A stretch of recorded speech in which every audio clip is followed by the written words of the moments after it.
Hello students, so welcome new lecture. जो हम लोग अपना MPPSC माइनिंग इंस्पेक्टर का क्वेश्चन पेपर सॉल्व कर रहे थे, तो उसका जो नेक्स्ट पार्ट है उसको हम लोग आगे डिस्कस करते हैं। ओके, सो क्वेश्चन नंबर 120 तक हम लोगों ने कर लिया था, उसके आगे के क्वेश्चन हमको डिस्कस करने थे। Okay, so which of the following is not a favourable conditions for preservation of plant fossils. अब जो फॉसिल प्रिजर्वेशन कंडीशन है वो हम लोगों ने बहुत डिटेल में देखी है अपने पैरेंटोलॉजी वाले लेक्चर सीरीज में। सो आप लोगों ने अगर वो लेक्चर देखा तो ये तो आप बहुत आराम से बता सकते हो, बट जिन्हें नहीं देखा है वो अभी आप देख लीजिएगा और बाकी हम लोग इस क्वेश्चन को डिस्कस करते हैं।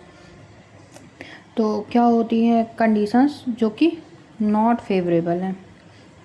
नॉट फेवरेबल कंडीशन किसके लिए? प्लांट फॉसिल के प्रिजर्वेशन के लिए। तो stagnant water, oxygen deficient environment, absence of aerobic bacteria and aerobic condition. Aerobic जो एब्सेंस होता है उसको एनारोबिक भी बोलते हैं। Okay, anaerobic.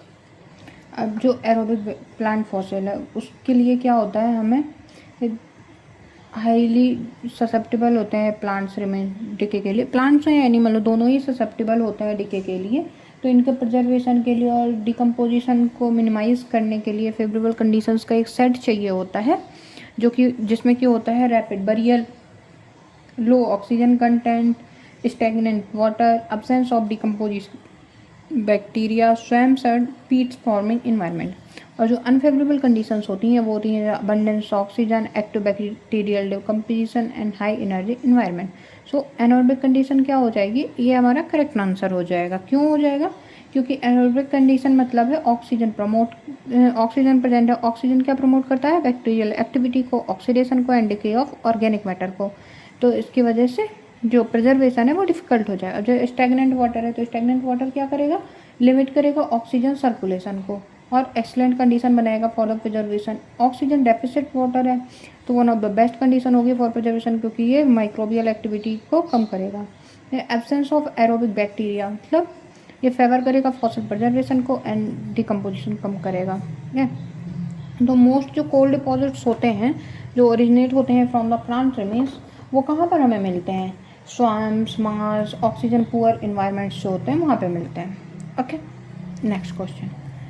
What is the geological age of Gondwana plant fossil Glossopteris? Glossopteris की एज क्या होती है? Upper Carboniferous to lower Triassic. अब जो ग्लॉसोप्टेरिस है इनकी लीव्स कैसी होती हैं? टंग से लीव्स होती हैं।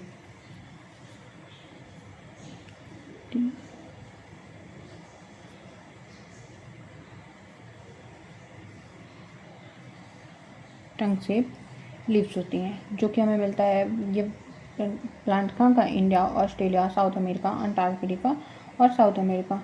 और ये वाइस पे अक्रेंस शो कर स्ट्रांगली एविडेंस किस चीज़ के लिए शो कर रहा था? For the continental drift theory. Evidence for continental drift theory. और इसकी एज क्या है? अपर कार्बोनिफेरस से लोअर ट्रायसिक। ये इंपॉर्टेंस क्या है इसकी? इंडिकेटर है फॉर गोंडवाना कॉन्टिनेंट्स। यूज होता है स्टडी का कोरिलेशन, क्योंकि इतना ज़्यादा इसका वाइड जियोग्राफिकल एरिया है। कॉमन है कोल बियरिंग फॉर्मेशन में और करेक्टरिस्टिक फॉसिल है for the lower Gondwana.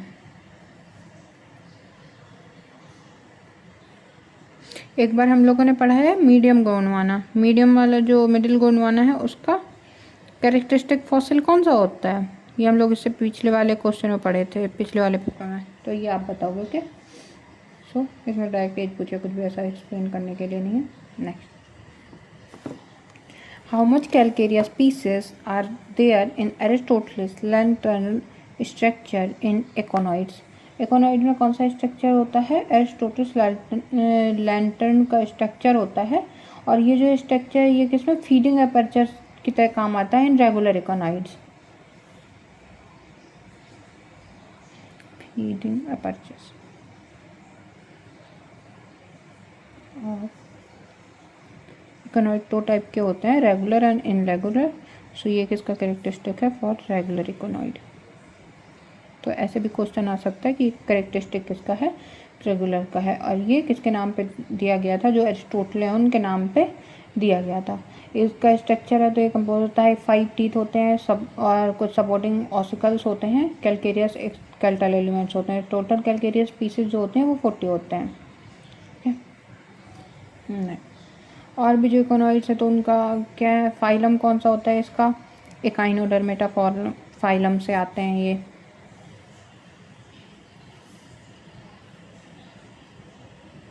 Echinodermata, और इनका करेक्टरिस्टिक क्या है, वाटर वेसिकुलर सिस्टम।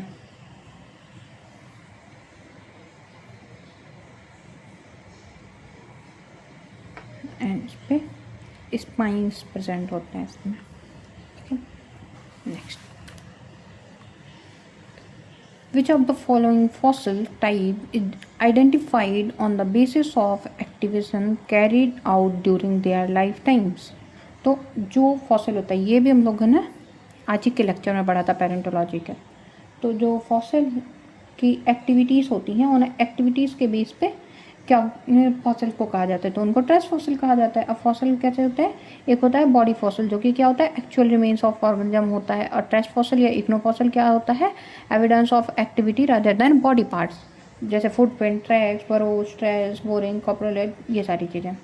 तो इम्पॉर्टेंट क्या है ट्रेस फॉसिल की, ये हमें behaviour, feeding habit, burrowing activity, environment, इन सारी चीज़ों के बारे में बताते हैं। ठीक है, केमिकल फॉसिल क्या थे, जो हमारे बायोमार्कर्स थे, या फिर जो हाइड्रोकार्बन्स हैं, ये ऑर्गेनिक मॉलिक्यूल्स होते हैं जो प्रिजर्व होते हैं रॉक में। और जो बॉडी फॉसिल है ये क्या है, फिजिकल रिमेन्स ऑफ ऑर्गेनिज्म है।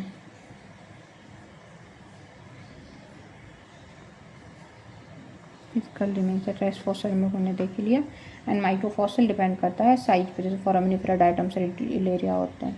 ठीक है, और हमने टाइप्स ऑफ ट्रेस फॉसिल उस पर लिखाए थे, आपको कोई भी 2 के एग्जाम्पल बताने हैं। Okay, next, which of the following denotes a type of coiling of cephalopod cell in which earlier walls are fully concealed by last wall। सो ये होती है इनवोल्यूट। अब इसमें क्या है कि जो लास्ट वॉल है वो सारे के सारे जो बाकी वॉल्स हैं उनको फुली कैंसिल कर दे रहा है। अब कन्फ्यूजन किस में हो सकता है हमें, इवोल्यूट एंड इनवोल्यूट में।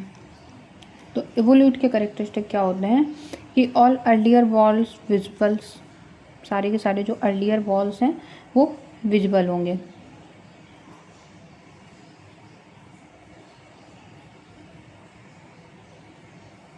Walls visible.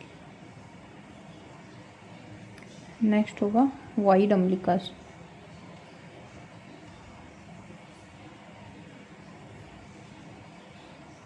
नेक्स्ट होगा earlier coils easily sense.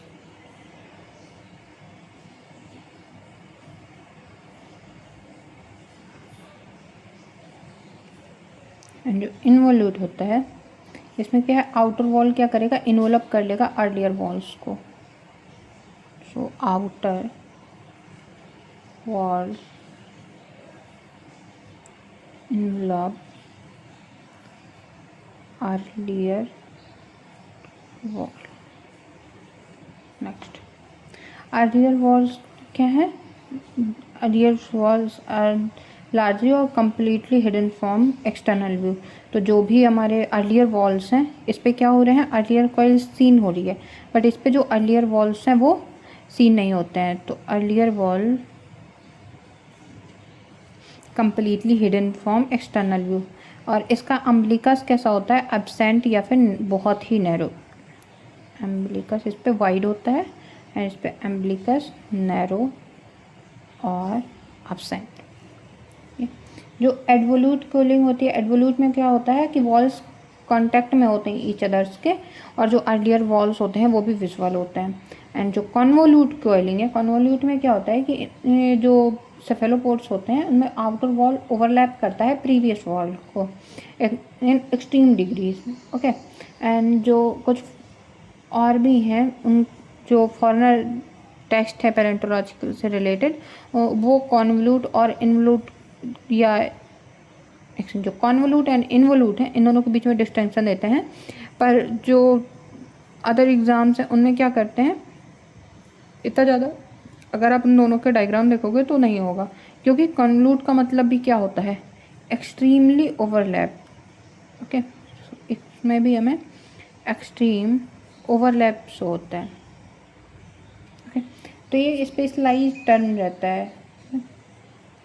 Next question हम लोग देखेंगे। नेक्स्ट है, in which geological time period did the ammonoids become extinct. तो एमोनाइड्स किस टाइम पीरियड में एक्सटेंट हुए थे हमारे, जो एमोनाइड हैं वो हमारे क्रिटेशियस टाइम पीरियड पे एक्सटेंट हुए थे। अब एमोनाइड्स क्या है, एमोनाइड एक एक्सटेंट मराइन सेफलोपोड्स हैं। जो मॉडर्न सेफलोपोड्स हैं वो क्या होते हैं, जैसे स्क्वेड्स, ऑक्टोपस और नॉटिलस हैं। ये सब क्या है, ये अभी लिविंग फॉर्म में। ओके, और जो एक्सटिंक्ट एमोनाइड्स हैं वो क्या हुए थे, क्रिटेशियस टाइम पीरियड में ख़त्म हो गए थे। तो जियोलॉजिकल रेंज इनकी क्या है, Devonian to end Cretaceous, end of Cretaceous time ही लिख लो। So approximately 400 million year to 66 million year, तो ये एक्सटेंट हो गए थे क्रिटेशियस पैलोजिन एक्सटेंशन इवेंट में। एमोनाइड्स जो है वो बेस्ट इंडेक्स फॉसिल होते हैं, क्यों, क्योंकि इनका एवोल्यूशन बहुत रैपिड हुआ है, बाय जियोग्राफिकल डिस्ट्रीब्यूशन है एंड एजी आइडेंटिफिकेशन है। और ये हम लोगों ने डिस्कस भी किया था इंडेक्स फॉसिल की प्रॉपर्टीज़ में। तो स्पेशली यूजफुल किस लिए हैं, हमारे जो Jurassic correlation and Cretaceous correlation है उस पर। ओके, सो जो कार्बोनिफेरस इसमें एमोनाइड्स फ्लोरिश कर रहे थे, जुरासिक है इस पर पीक डाइवर्सिफिकेशन हो रहा था, और ट्राइसिक है इस पर भी कुछ फॉसिल्स हमारे जो थे वो सर्वाइव कर रहे थे। ओके, नेक्स्ट देखते हैं। नेक्स्ट क्वेश्चन है ना, benthic fossil of foraminifera are useful for correlation of which sediments. तो बेंथिक जो फॉसिल्स होते हैं वो हमारे लोकल सेडिमेंट्स के लिए यूज होते हैं। अब जो फोरामिनिफेरा है वो क्या है, यूनिसेल्युलर प्रोटोजोन्स होते हैं जिनमें सेल प्रेजेंट होता है, और डिवाइड किस में होते हैं, एक तो ये प्लैंक्टोनिक फोरामिनिफेरा और एक बेंथिक फोरामिनिफेरा। सो एक हो गया benthic and second one is planktonic.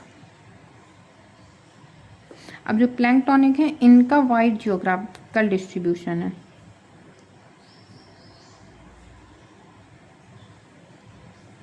Wide geographical distribution है जिसकी वजह से ये ग्लोबल कोरिलेशन में हेल्पफुल है।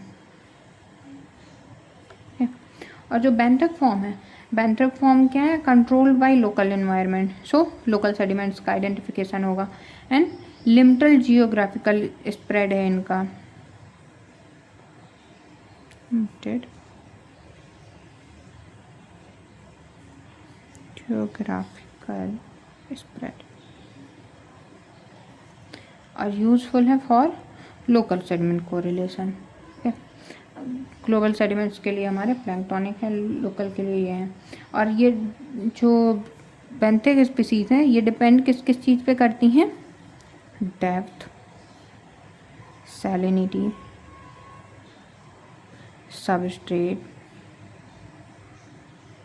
And oxygen content. Okay, next question देखते हैं। What is the pedicle opening present in the brachial wall of brachiopoda called? So जो ब्रैकियोपोडा है उसमें जो पेडिकल ओपनिंग प्रेजेंट होती है उस पेडिकल ओपनिंग को हम क्या बोलते हैं, तो उसको हम बोलते हैं नोटोथेरियम। अब ब्रैकियोपोड में क्या होता है, दो तरीके के वॉल होते हैं, एक पेडिकल वॉल जिसको हम वेंट्रल बोलते हैं और ब्रेकियल वॉल जिसको हम डॉर्सल बोलते हैं। तो पेडिकल का मतलब क्या होता है, वेंट्रल,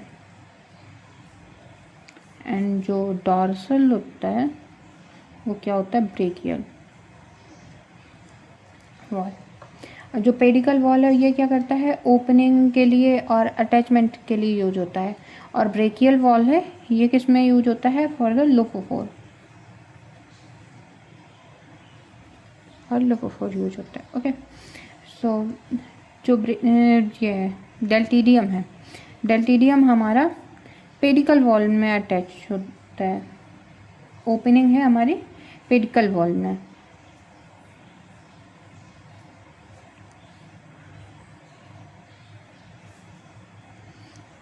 पर इसने क्या पूछा है कि ओपनिंग कौन सी होती है, ब्रेकियल वॉल में। तो जो नोटोथेरियम है, नोटोथेरियम हमारी है ब्रेकियल वॉल में ओपनिंग। ओके, एंड डेल्थीरियम क्या है? ऐसी प्लेट जो डेल्थीरियम को कवर कर रही है, सो plate covering डेल्थीरियम।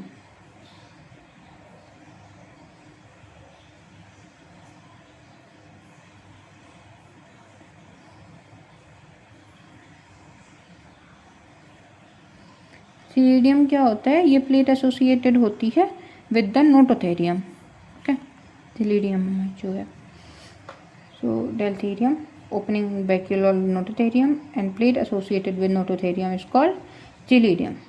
Okay, next question देखते हैं. Which of the following microfossils bearing earth material is used in industry as filtering medium? तो ऐसा कौन सा हमारा माइक्रोफॉसल है जिसको हम लोग यूज करते हैं फिल्टरिंग इंडस्ट्री में? तो डाइटम्स को यूज करते हैं. डाइटम्स क्या है? यूनिसेलुलर एल्गी है with siliceous sales.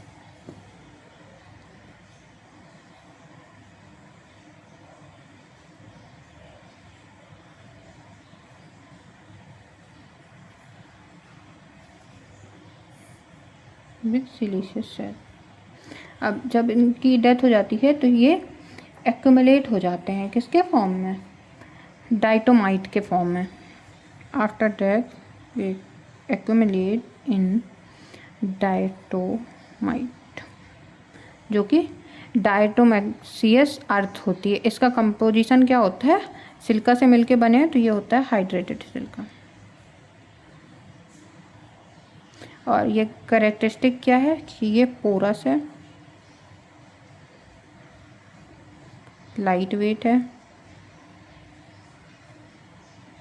And chemically inert है, जिसकी वजह से ये हमारा फिल्टरिंग मीडियम की तरह यूज होता है. कहाँ पर? Sugar industry, beer industries, wine purification, water filtration and swimming pool filters में. और भी कई जगह यूज होता है, जैसे इंसुलेटर मटेरियल, पॉलिशिंग पाउडर, और पेंट इंडस्ट्री में भी फिलर की तरह यूज हो सकता है. ओके, अगर ऑप्शन साइनोबैक्टीरिया. साइनोबैक्टीरिया क्या? फोटोसिंथेसिस बैक्टीरिया होता है. कोकुलिथ कैल्केरियस माइक्रोफॉसल्स है. डाइटम्स तो हमने देख लिया. एंड सिजिकोफेलिट्स क्या होते हैं? मैराइन सिलीसियस प्लैंकटन होते हैं. इनमें से जो रेडियल एरिया है ये क्या होता है? डीप सी इन्वायरमेंट को बताता है. बाकी तो आई थिंक कुछ भी नहीं होगा ऐसा कुछ.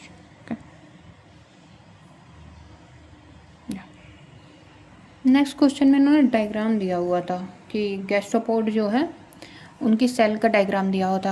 अब हमें डायग्राम देख के बताना है. ये सारे डायग्राम आप जब पीसी जैन सर की बुक पढ़ोगे पैलेंटोलॉजी के लिए तो बहुत अच्छे से डायग्राम आप देख सकते हो. Okay, so which among the following shell form gastropod is called fusiform. So fusiform जो है वो उनका मतलब क्या होता है? Spindle shape.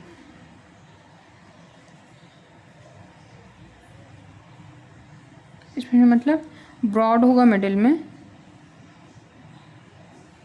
broad in middle and gradually tapers toward both hand. Gradually tapers towards both hand.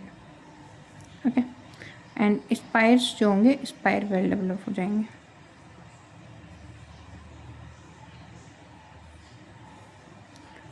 और अपर्चर है वो क्या होगा? रिलेटिवली नैरो होगा.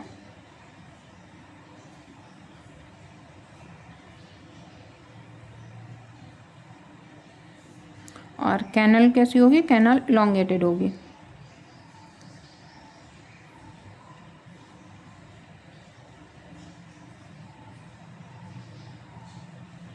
अब देखो इसमें से ब्रॉड एरिया मीडियम में क्या है? इसका तो बराबर ही है. टेपरिंग एंड नहीं है. टेपरिंग मतलब ऐसा पॉइंटेड एंड होना चाहिए. अब देखो इसका भी पॉइंटेड यहाँ भी है, यहाँ भी है. और मिडिल एरिया इसका क्या है? वाइड है. और इस पे जो स्पायरिंग है ये हमें स्पायर वेल डेवलप दिख रहे हैं. और जो अपर्चर है ये रिलेटिवली नैरो है. ओके, एंड इलोंगेटेड कैनल पाई जा रही है. तो ये हमारा होगा जो ऑप्शन बी है फ्यूजिफॉर्म का एग्जाम्पल. ओके, अलग अलग फॉर्म होते हैं जैसे फ्यूजिफॉर्म, टर्बिफॉर्म, कॉनिकल, टोरिटेड, ऑरिफॉर्म, ये सारा कुछ. फ्यूजिफॉर्म में आपको रखना है कि जो इनके कोने हैं दोनों के, अपर एंड लोअर जो भी पार्ट्स हैं वो फ्यूज हो जाते हैं एक दूसरे में, तो फ्यूज से फ्यूजिफॉर्म, ऐसे आपको याद रहेगा. ओके, नेक्स्ट क्वेश्चन देखते हैं। Titaniferous and vanadiferous magnetite deposits are found at. तो टाइटेनिफेरस एंड मैग्नेटिफेरस जो डिपॉजिट्स हैं वो हमें कहाँ पर मिलते हैं? वो हमें मिलते हैं सिंहभूम एरिया। और जो हमारा सिंहभूम है ये हमें कहाँ पे है? झारखंड में मिलता है। यहाँ टाइटेनिफेरस एंड वेनेडिफेरस मैग्नेटाइट डिपॉजिट्स के लिए हैं जो हमें सिंहभूम क्रेटन में मिलते हैं। और ये Singhbhum craton iron ore province भी कहलाता है। इंडिया का जो आयरन ओर है यहीं पे मिल रहा है, सिंहभूम से निकाला जाता है। तो ये हो गया। अब टाइटेनिफेरस मैग्नेटाइट का क्या मतलब है? जो आयरन ऑक्साइड है वो कंटेन करेगा टाइटेनियम और मोस्ट इंपॉर्टेंट सोर्स होगा टाइटेनियम का। वेनेडिफेरस मतलब मैग्नेटाइट इनरिच इन वेनेडियम, जो कि यूज होगा फेरोवेनेडियम प्रोडक्शन के लिए। ओके, अलग अलग तरीके के मिलते हैं, जैसे बैंडेड हेमेटाइट वाला BHQ वाला ये भी सिंहभूम में मिलता है। टाइटेनस वेनेडिफेरस है सिंहभूम में मिलता है। आयरन और कहाँ मिलता है? नोआमुंदी में मिलता है। एंड गोवा में कुछ डिपॉजिट है इसके। मैग्नेटाइट है वो कुदेरमुख में मिलता है। कुदरीमुख है आई थिंक को पढ़ा जाएगा मुख। इस पर मैग्नेटाइट के डिपॉजिट मिलते हैं। ओके, नेक्स्ट हमारा the formation of graphite is govern by. तो जो ग्रेफाइट है इसका फॉर्मेशन किस प्रोसेस से होता है? Magnetism, sedimentation, metamorphism, evaporation. So ये होता है मेटामॉर्फिज्म से। ग्रेफाइट है कि क्रिस्टलाइन कार्बन।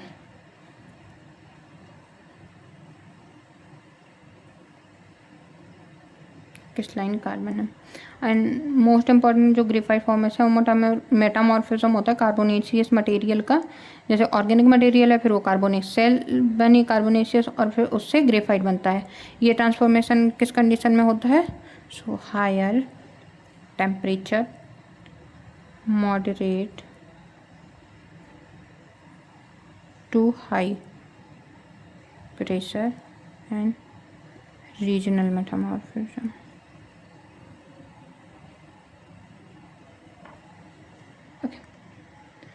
तो सबसे पहले प्लांट रिमेन्स है, उनसे ऑर्गेनिक कार्बन निकलेगा, कोल या कार्बोनेशियस सेल बनेगा, है ना। इसी तरीके से ये भी होता है। और जो ग्रेफाइट डिपॉजिट है वो अलग अलग तरीके के मिलते हैं, जैसे फ्लैग ग्रेफाइट होता है, ये सबसे ज़्यादा मोस्ट इम्पॉर्टेंट इकोनॉमिकल टाइप होता है flake graphite. Gneiss and schist में मिलता है। दूसरा होता है वीन ग्रेफाइट, ये फ्रैक्चर्ड एंड वीन में मिलेगा।